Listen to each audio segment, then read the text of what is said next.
Welcome to Climbing Clouds. Here we are again with a quick read, and I'm officially changing the name to the quick read because it's inevitably I end up drawing more cards for further clarification, and just out of curiosity I want to bring in more depth to the readings, and sometimes I'll stick to 3 cards, and I will keep it quick and brief. So thank you for Climbing Clouds. Here I am again in my minivan and we're drawing from today. I'm actually going to draw from 2 different decks. I have the Vintage Housewife deck, which is one of my all-time favorite decks. If you like a vintage feel to your cards that has a little bit of humor thrown in with the symbology of the pictures, I think you would appreciate this deck. If you're looking for a new deck to get. And then I also have some oracle cards that I'll be drawing from.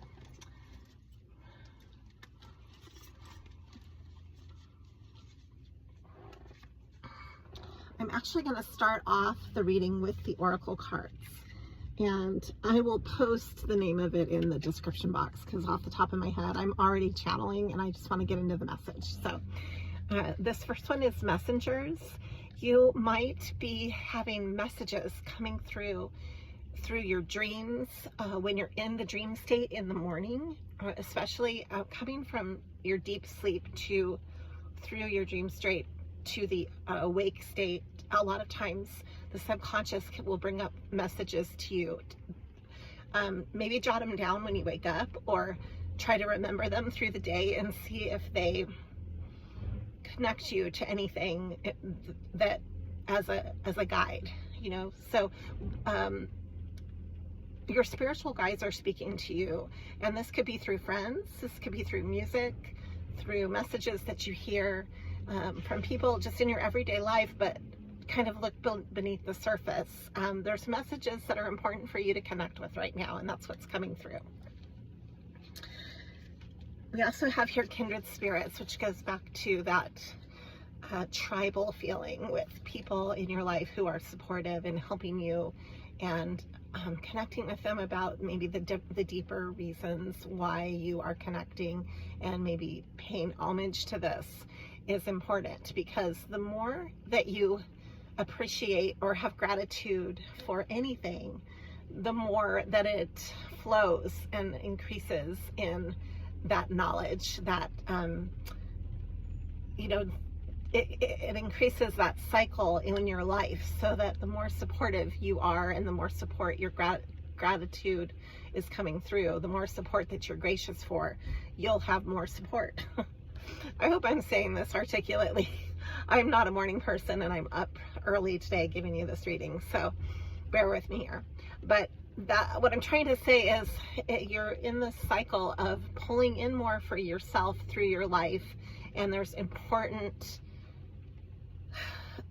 spaces in this to touch upon and to give honor to, because you're never walking the path completely alone. You have people around you that are part of this process, and it's really important to acknowledge that. You're also tapping into your inner magic right now, and so you might be finding that you are drawn to be expressing yourself in ways that maybe you've kept dormant for a while, and you're just pulling this out suddenly from closets and from shelves in your house, pulling out instruments or journals or canvases from garages, and suddenly you're inspired to paint, or you're inspired to connect through poetry or anything, music, gardening, redoing something in your house, you're completely redecorating. I don't know what it is, but it's calling you, and it's time to connect with that, because that connects you with your inner magic. Your inner magic is something that motivates you on a really deep level. It connects you to your inner child, and it connects you to the magic of life. And so it's important to also create space for that in your everyday living, for whatever that is for you, and to not ignore it.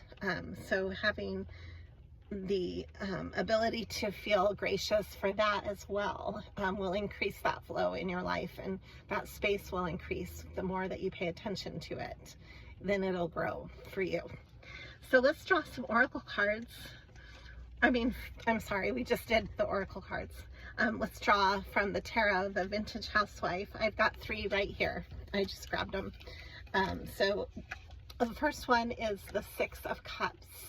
And this also has to do with the nostalgic ties in your life. And speaking of inner child, this might have to do with childhood connections, healing a sense of roots within your environment and in your life, and having that, honoring that, being thankful for that, maybe connecting with old friends or connecting with people in your life, like calling a relative you haven't talked to in a while. But the 6 of Cups always brings an element of healing with a soulmate level. So you also might be connecting with people at a soulmate level in your life right now too, like through your cherished relationships, you know, that special person in your life that you just, you know, we have many soulmates actually. So, you know, it could be a grandmother, it could be a father, it could be, it doesn't have to just be a union relationship or a, you know, a counterpart type situation. It's through friendships, through your own children can be soulmate energies to you. So we often just see it in a little box, and it's much more than this. And I'm just asking you to maybe recognize the people in your life who have a deeper bond with you that has lasted a long time, and to acknowledge that, because it's important. Life is short, and you know, we feed off of that emotional continuancy. It's important to cherish that. And you also have here, you might be feeling like a lack right now. This is the 5 of Pentacles. You might be feeling like you're out in the cold, and you want to ask yourself, well, what am I doing that prevents this door from being opened? Maybe you've put yourself out in the cold. Maybe you need to find a way to warm up your, you know, the bridging that you do with others, or the channels that you've created with people. Maybe it's time to find a way to be more inviting, or to be more expressive on that level, so that you don't feel out in the cold. And then with the Pentacles, in your own money flow, what do you need to warm up in your life to create the channels of flow for finances? There's more that needs to be done that is left barren and cold and not attended to. So it's a matter of attending to that, maybe approaching your goals differently, and creating, warming up more of that type of connection. Maybe you need to get a job idea going. Maybe you need to talk to more people in public for this to occur, or to connect those relationships, to bring forward more clients, or to bring forward more opportunities for you to be bringing in more money into your life. Maybe you need to do your job a different way, or get a new job, or get a side job. Those are some things that are coming through with this message today. And then I have the Knight of Cups. So you also have somebody in your life who wants to romance you, and that's really beautiful too. So being open to that and connecting with that is important. And take time to celebrate the love in your life. That just brings you more love and abundance. So all the best for going forward this week. Thank you for climbing clouds, and always be true to you.